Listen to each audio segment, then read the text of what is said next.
Let's talk tires. Has it been a while since you got new tires?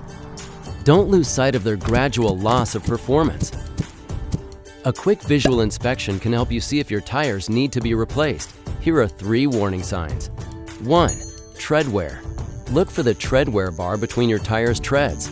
If the tire surface has worn down even with this bar, you're driving on tires that have lost nearly twice their stopping performance, putting you and your occupants at risk.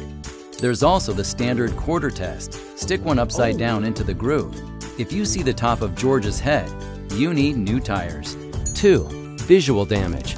See any strange bulges, bubbles, or little cracks?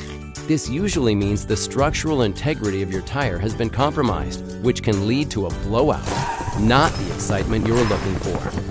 And 3. Age. If your tires are 6 years old or older, keep an eye on them, no matter how good the treads look.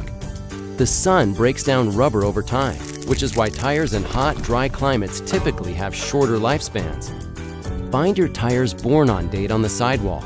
Look for the DOT letters, then check the last 4 digits. This tire was manufactured in the 30th week of 2014. To learn more, talk to a Mopar tire specialist. We're experts on tire care and replacement. We carry most major brands, and we're conveniently located at your local Chrysler, Dodge, Jeep, Ram, Fiat dealer. Mopar, at your service.